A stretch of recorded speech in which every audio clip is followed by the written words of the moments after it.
So hello, good morning and good evening as we top and tail the world in tech and SOC this year. I'd like to begin by acknowledging the traditional owners and custodians on the land on which we work at the University of Melbourne, the Wurundjeri people of the Kulin Nation, and I pay my respects to elders past and present and acknowledge First Nations people as our first educators, storytellers, scientists, artists and researchers. It's my great privilege to introduce Professor Gregor Kennedy. Gregor is our Deputy Vice-Chancellor Academic here at the University of Melbourne and Professor of Higher Education in the Melbourne Centre for the Study of Higher Education. I first came across Gregor's research during my Masters when he was working on an Australian Learning and Teaching Council project called Educating the Net Generation. I was just beginning my academic journey into learning and teaching in higher education, and this project was something that I was working really closely on at that time when I was looking across school education and thinking differently about learning and teaching in digital spaces. And so that scholarship's been important to my own as I have worked across blended and now in university learning and teaching. So Gregor's scholarship reaches far across some of the spaces that many of us working in virtual reality and learning analytics, feedback loops, my favorite, simulations, and what it looks like in the space for university learning and teaching really across time, and then thinking about what our futures probable and possible look like. So welcome, Gregor. I'm very much looking forward to hearing where is the campus from here. Thanks, Kate, and good morning, good afternoon, good evening, everyone. I'm just going to share my screen, so it'll take me a little second to do that.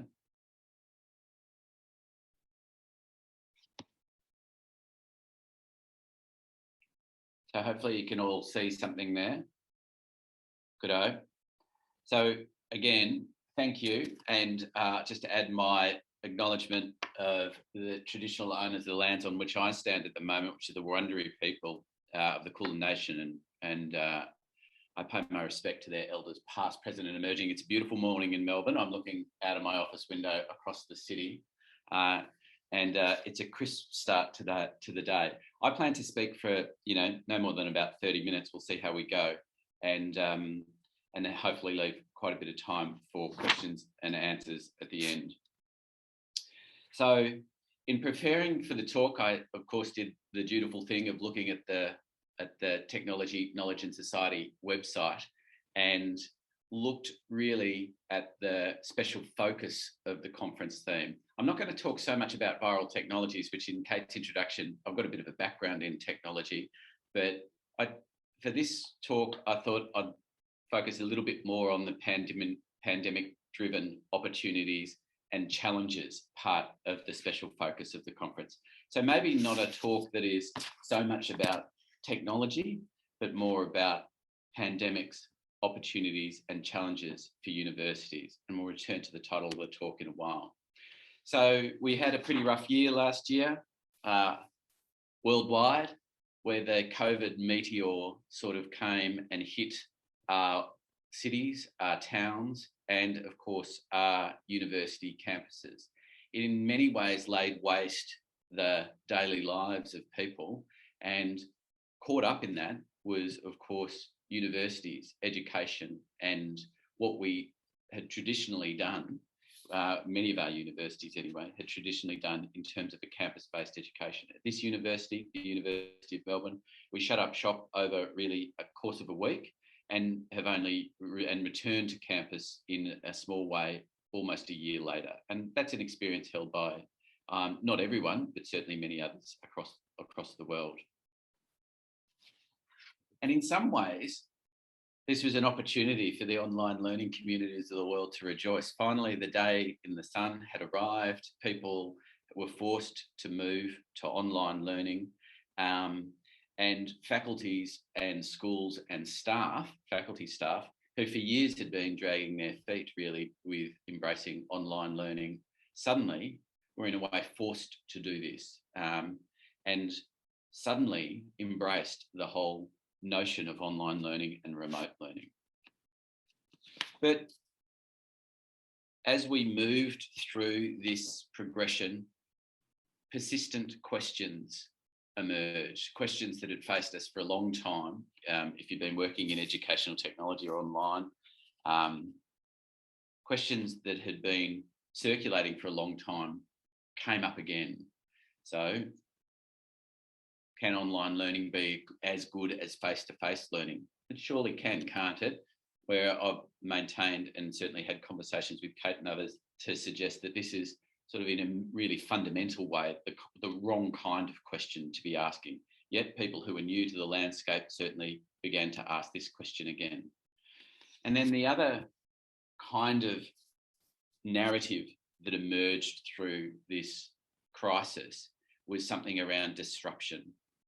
And the italics in the title of this slide is intentional. Is this, folks, the disruption that we were waiting for? We've been disrupted by personal computers and interactive multimedia and social media and mobile learning. And of course, who can forget the day of the MOOC? That all of these technology revolutions have in some way, shape or form been argued to be the great disruption that is going to fundamentally transform education, higher educations and university-based learning. So the question emerged is this the new disruption? Now, I think we could probably make an argument that a worldwide pandemic is slightly different from a technology platform, and we can talk about that in the Q&A. But it certainly was one of the questions that was raised as the pandemic progressed through the course of 2020.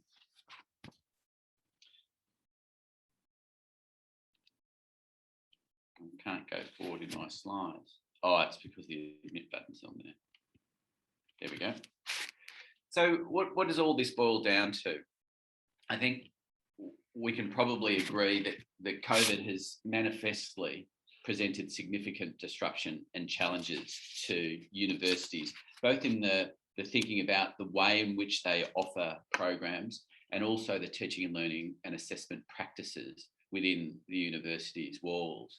Now, I'm pains to point out that there's not one type of universities. One type of university. Obviously, there's wholly online universities of great distinction, and there's universities that more or less have sort of campus-based activities or online activities. And so some have been more disrupted and challenged than others. But for many universities, and many universities that you would have known, studied in, worked in, are associated with the campus, the idea of coming to a physical place has historically been a really key part of what is provided for students by staff as part of the educational experience or the offer that is made to those students. So after a period of no time on campus or sporadic campus presence, what is the role of the campus in education in our post-COVID world? And I want to try and unpack that just a little bit.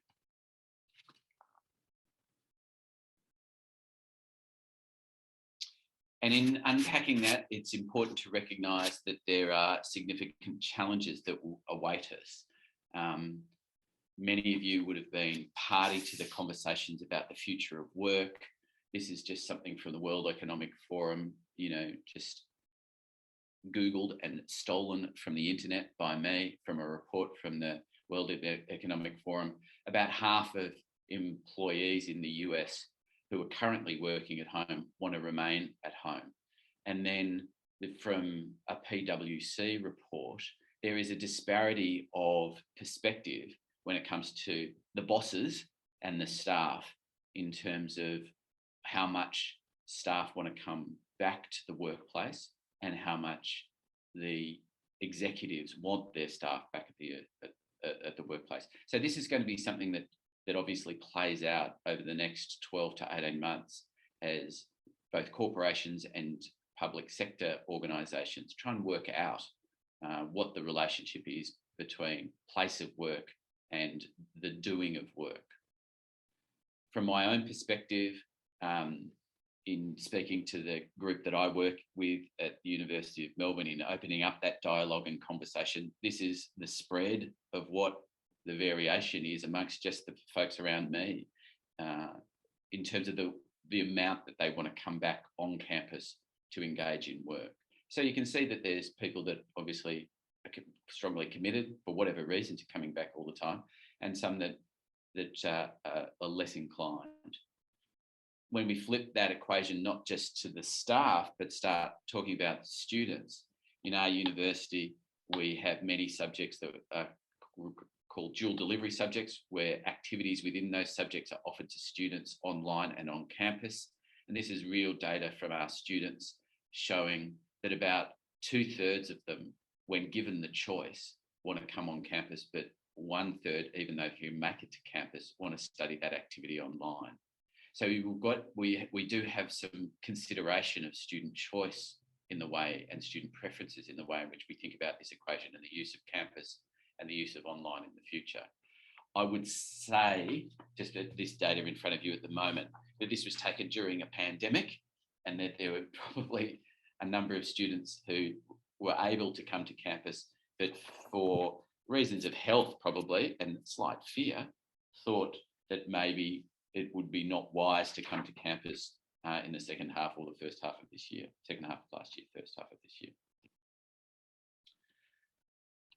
So the fundamental question that I'm coming to is, why would we ask students to come to campus? Why would we, if we've been online and been able to do that, what's the role of campus? Why would we need it? And Stephen J. Tooper wrote an article in 2014, which is really in response to the MOOC phenomenon, which I found really useful. And he says, in the future, students will not come to camp unless they're drawn there by reputation, brand and networks. If you want to be part of the Harvard community or the community around the University of Toronto or another university, you will be drawn there and you will be drawn to the community, and that's the reason to come to campus. I won't speak too much about that. But the second bullet point on the screen is, I think, important. That Toop says that the reason to campus, the on-campus is so rich and rich that students feel drawn to participate in it. And I want to talk about that for just a little bit more. So the question becomes, what is rich and unique? What are the reasons that we would draw students in? And I want to just step through 5 reasons, particularly focusing on the first, but spending time on the other 4, as what are the compelling reasons for students to attend a place for learning. And I'll step through these now. So when it comes to teaching and learning, what would be a rich and unique experience? Well, I can tell you what probably is a rich and unique experience. This is sometimes rich, but often not very unique. And more typically, it's not particularly rich and it's not unique. And this is the predominant, in many universities, mode of teaching and learning that we employ on campus. This is the standard way in which, for various reasons, that we educate our students. Now, I'm on the record as saying that I've got great time for lectures. We've all been to lectures that have been inspirational and wonderful, but I do think that we have to, and the lectures play a role in the curriculum, but I do think that we need to think about this form of pedagogy, given the impersonal nature of it. So in my university, since mid last year, I've developed a set of principles that are about the educational value of campus and also the educational value of online. And it contains these kind of reasons. And I think that they start to drive home the idea about what the educational value of campus would be. And particularly those top 4 propositions or principles. This is sort of where the money is, that we value dialogue, exchange and interaction. We value small and medium group teaching and learning, and we value pedagogical models that are supported by those 2 or are afforded by those 2. So that is more authentic, applied, inquiry-based models of learning and instruction. If we have campus-based experiences, my argument to the university community here is these are the real areas that we should get value of campus, and these are the real areas that students will be drawn to if we put them on the smorgasbord for them. I said I'd not talk about technology too much, but this is the viral technology of the day, Zoom. And it does a good, maybe pandemic job of some of these issues. But there are concerns that I have with Zoom, and I'll share some of those with you and see if they resonate with you. When it works well with small groups, Zoom is all these kind of synchronous video-based discussion platforms, regardless of Zoom or not, they do work well. But all too often, we're in a situation where we have this in our tutorials or seminars, where the tiles are not, the faces are not shown, people are lurking, and this leads to some difficulties. It's hard to build connection and dialogue when this happens. It's hard to create vibrancy and exchange when this happens. It's hard to see how students are engaging with the material that we're presenting to them. And some of our teachers have said one of the great reasons to come back to campus is for that second part of the title of the slide, the seeing students and how they're grappling with material and the ability to provide that synchronous feedback. It's very difficult to do that when you've got a picture of your dog in place of you on a Zoom call. So seeing students' confusion and misunderstanding, seeing students' engagement with the material is critical, and Zoom sometimes falls down for us on that. Another area is that people, I'm sure on the call, would use things like these breakout rooms within Zoom. And again, it's an area which is almost effortless in physical classroom settings. As you wander around classrooms, you check in on students working in teams and group work, and our maths and stats tutors are at pains to point this out. When they set problems in classes at the whiteboard, the role of the teacher, which I think there's a Korean word for it, which is kikenshido, which is that you loiter around the small groups of students and you listen to their conversations and you say, I'd be considering moving that Cartesian plane another 5 points out and see what the impact is. It's those kind of serendipitous teachable moments that are quite difficult to do in these breakout rooms. And that's about feedback. There are technologies that are emerging that try and directly cope with this. This is Engagely, which is a software tool that is being developed in California by Daphne Kohler and her partner. Daphne was the brains with Andrew behind Coursera. And this is a software tool that is explicitly being designed to try and deal with this situation of seeing how students are learning in real time and providing that drop-in monitoring, evaluation and feedback loop to enable that to happen online in a virtual world. So I'm through my first one. I'm going to move on to the other four now about what is rich and unique in this argument about why come to campus. The second one is about social interaction with peers. So for me, learning is fundamentally a social experience, and you don't have to look too far to think about what that means when it comes to educational theory. We've got people like Vygotsky and Piaget. I won't give you a lecture on Vygotsky and Piaget, but they're pretty big wigs in the educational literature, and both have slightly different versions of why social learning, the social experience in learning is incredibly important. But there's something broader at play here, I think, when I say social interactions with peers, than the tight sort of learning experiences in classrooms and with teachers. There's something about being at a university and being on a campus of a university where you're mixing with people who are similar but different to you. Now, we can have an argument about whether or not universities get that right, but when they do get that right, you're in a way forced to consider other perspectives than the ones that you've come in to the university with, ones that you're comfortable with. You mix with different people with different views and different backgrounds, and that's intrinsically a social experience. And thirdly, there's a rite of passage kind of argument with social interaction with peers and the role of campus. There's something about allowing individuals to grow and develop in a community of peers in a social context. And that context for me is rooted in place.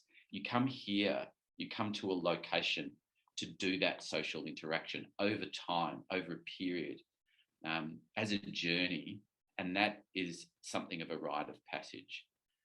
And I think that we've also seen on the flip side of this, partly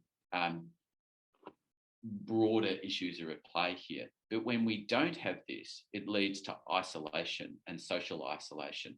And it's not, I'm not want to make too much of this, but you can see that when it doesn't work well, we find students who have a poor sense of belonging, and that quickly leads to difficulties with health and well-being.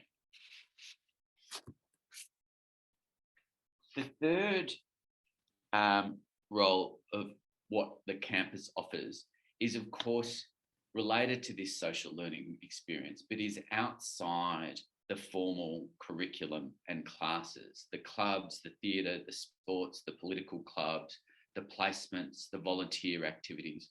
All of these things are part of what a university offers, which is rooted in campus, which are co-curricular and extracurricular experiences. The slide in front of you is from the University of Toronto, which I visited a couple of years ago, and was deeply impressed with their CLNX platform, which is about co-curricular and extracurricular experiences. It's worth a look if you're interested in this area. All of these things provide an opportunity for students outside the formal curriculum to grow and develop skills and capabilities, which for the University of Toronto are mapped onto hundreds and hundreds of activities that students can engage that are all in this database. So students can grow and develop these skills and abilities and capabilities. And it's not just about a functional employability narrative. And the university has embraced a program that we're calling Melbourne Plus, which is similar. It's about a social good. It's about instilling in students the idea of a contribution and giving back. So it's got a dual focus. And I'm particularly interested in this area. And I think that it's an area that is particularly associated with campus, with the idea of coming to a place to engage in these activities. The fourth reason about the value of campus is perhaps could seem a bit trite, but I think that it's a real one. When the university, I really want to turn my screen around and show you the campus that I'm standing on at the moment, but we've got a lovely campus on the edge of a major metropolitan city, and all around the campus is student accommodation that is sometimes at best good and at worst, well, I won't say. But part of the role of the university and as a public institution is really providing amenity to students, a place to sit and work, a place that is cool in summer and warm in winter, that has good Wi-Fi and internet access. There's shelter for you, and there's a place that you can get relatively cheap food and, of course, coffee. And part of the role of a university is to provide that amenity to students, where they're living in a share house in a dog box with 6 others and they have no place to work and to think. The university does provide an amenity for students, which I think is a really important role of campus, of the idea of an institution that is for the community. And in a way, an extension of that is our cultural commons, where the university that I work for has libraries and galleries and artefacts on display that form part of that fabric. It becomes almost like a public library and a public institution. I think that's an incredibly important role of a university in our community and in our society. The last one is the vibe. I don't know if this is going to translate over Zoom. I'm not sure it's going to translate internationally either. I can see Kate smiling, so I know I've got one. So the vibe, the image in front of you is from an Australian film of some local acclaim called The Castle. But this scene is a dodgy lawyer, who's the guy on the right, who really doesn't know anything about what he's talking about. and he's being questioned by an astute judge on constitutional law and about his critique of the Constitution. And it gets down to the point where the judge says, well, what specific article or section of the Constitution do you have a problem with? And his response is, it's not a specific section, it's the vibe of it.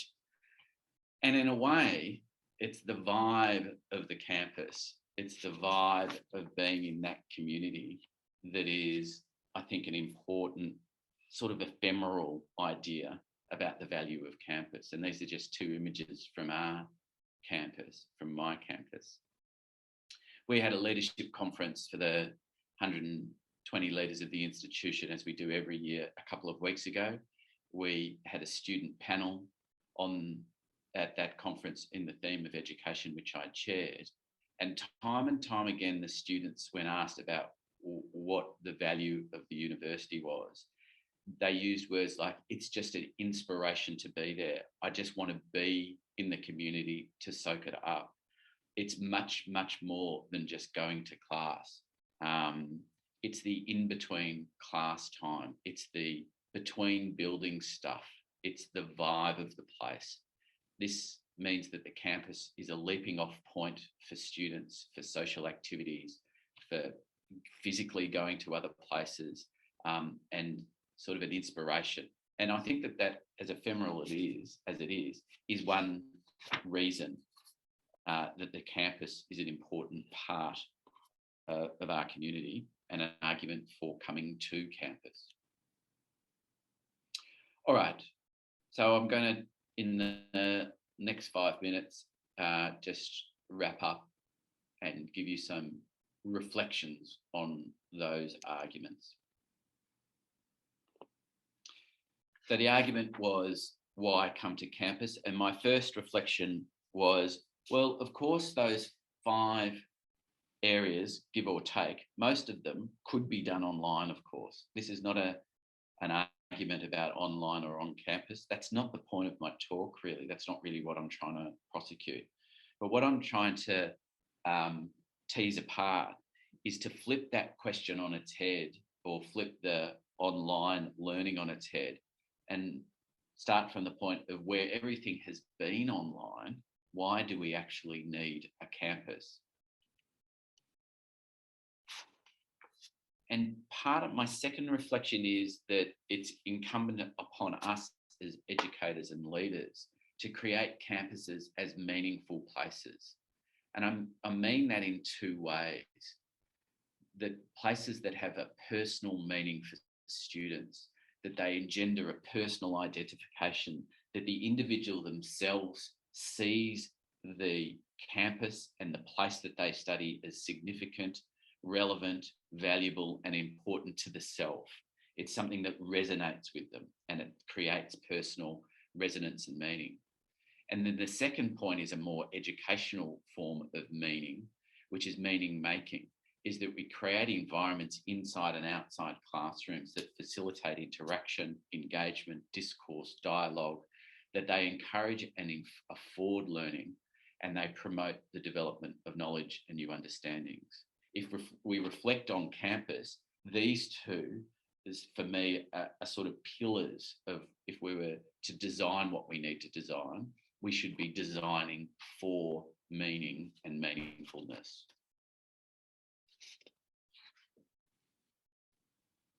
My third reflection is that whatever we do will, of course, need nuance.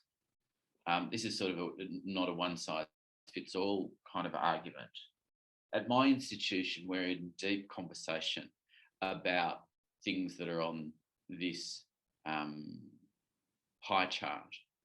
So things like, do we consider the role of technology in providing online programs versus technology-enabled activities and tasks within programs? What's the balance of that for this institution? And other institutions might have a different answer.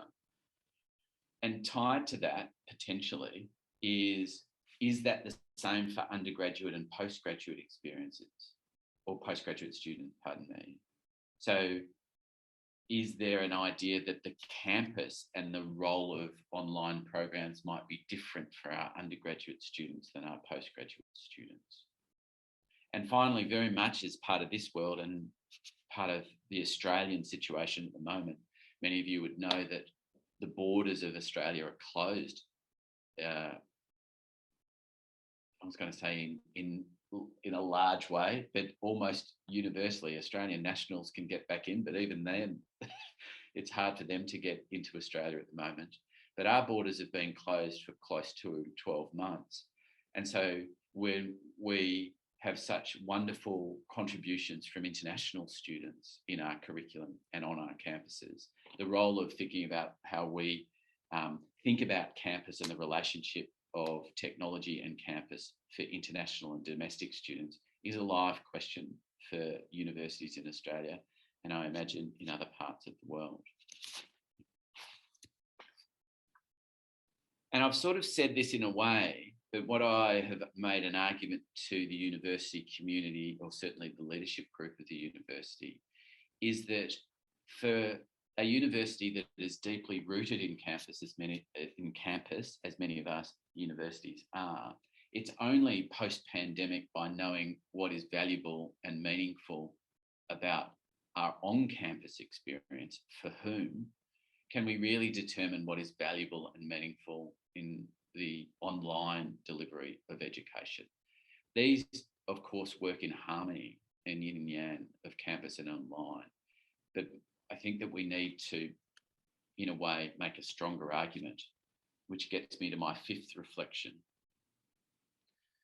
While, of course, there's not one type of university, just as there's not one type of student who attends university, we can think of wholly online universities. We can think of postgraduate students who probably don't need to come to campus if they've already done 2 degrees and they're working as a professional in the city and they're doing a graduate certificate in X. The need for them to maybe have a campus-based experience is less. So there is this diversity in our student populations, and it's important to make that clear. My computer is just telling me now that I can't run it anymore. But something would be lost if attending the campus was not part of going to university for a segment of our student population. I think something would be lost as a social or almost a societal experience. Something would be lost as a rite of passage for a certain type of student. And something would be lost as potentially that transformational experience or transformative experience that is the romantic view of particularly an undergraduate education, undergraduate higher education. So that leads to the final bullet point, which is post-COVID. I think that we need to make a much stronger argument for campus, which gets us to the title of the talk is, where is the campus from here?